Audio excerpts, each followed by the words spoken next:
In March of 2023, I didn't just find a hobby, I found an obsession. I fell down the tabletop RPG rabbit hole and I fell hard. In just 2.5 years, I've played or ran over 48 different systems.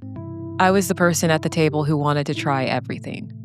I loved the energy, I loved the collective imagination, I loved that feeling when a joke lands or a dramatic reveal makes the whole table gasp. For me, RPGs were synonymous with people. They were about the chemistry of the group.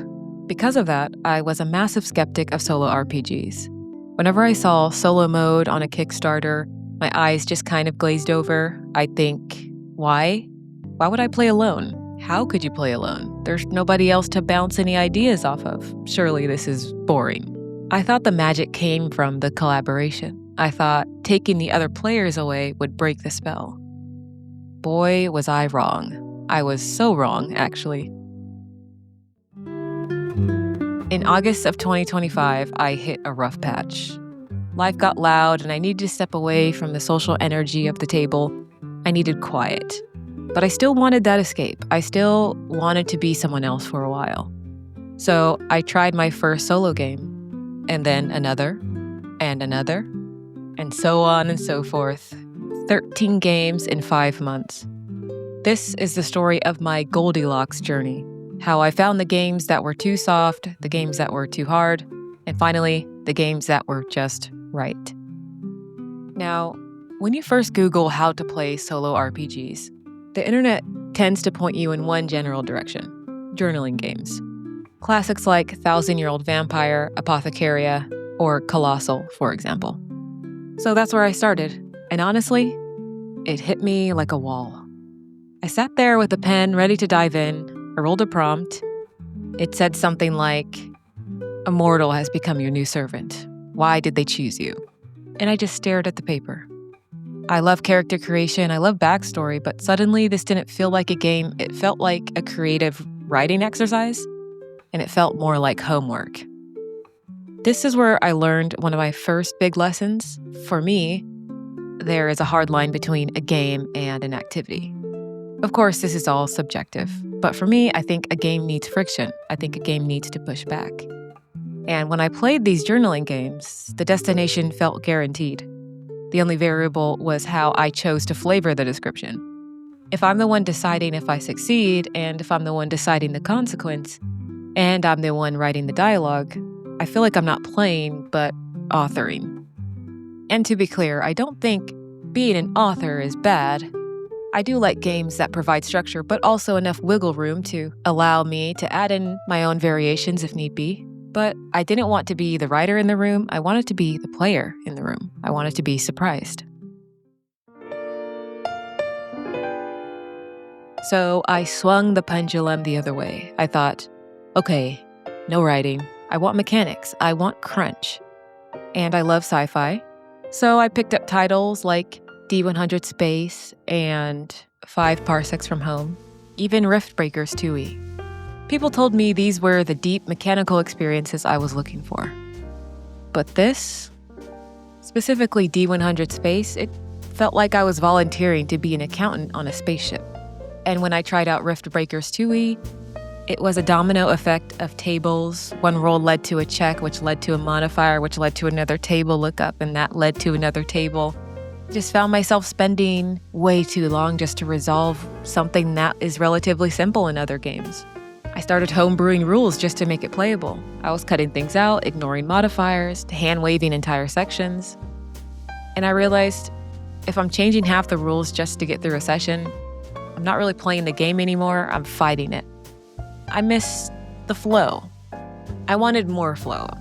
I wanted that video game feel of just looting, leveling, and moving forward. I didn't want a creative writing prompt, but I also didn't want a calculus exam.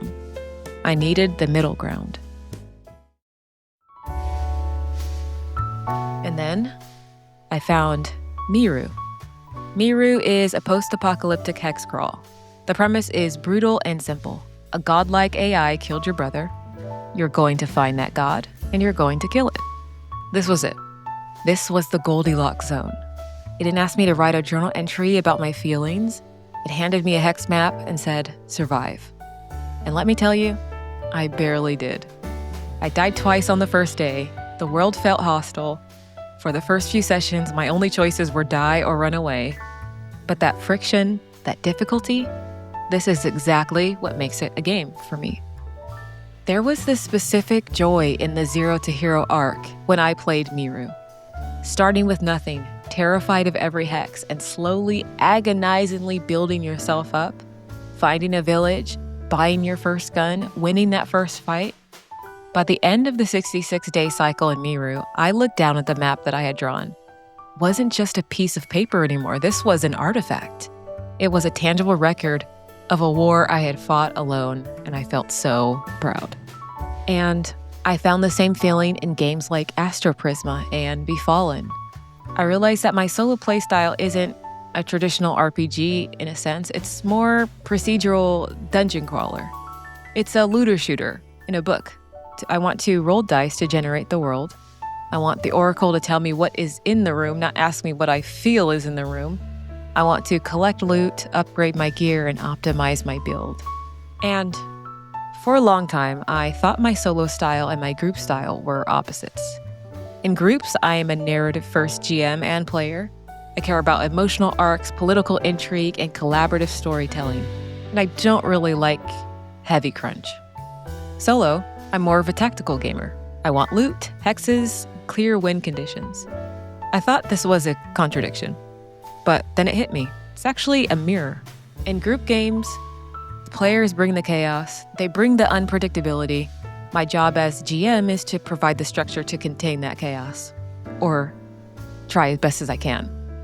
In solo games, I am the structure. I have total control. If I just write a story, there is no chaos, there is no surprise. So I need the game to bring the chaos. I need the mechanics to be the other player. I need the dice to tell me no and, yes but. I need the tables to spawn a monster I wasn't expecting. I invite structure in solo play to create the chaos that comes naturally in groups. It's two sides of the same coin.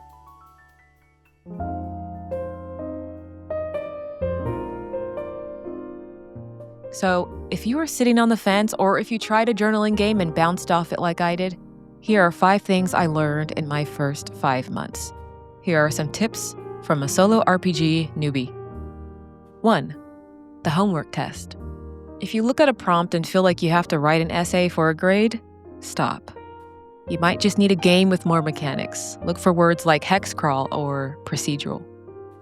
2. Let go of the guilt. It is 100% okay to treat a TTRPG like a video game. If you just want to kill monsters and get cool loot, do it. 3. You are the game master. 2 words. You are the master of the game.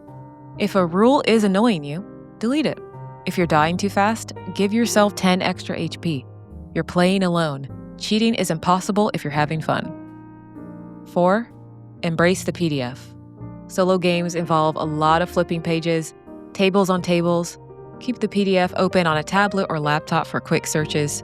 Don't let the page flipping kill momentum. And 5. Permission to DNF. Did not finish. I've played 13 games in 5 months. Of course, I did not finish them all. I think life is too short to play games that feel like spreadsheets or games that do not bring joy.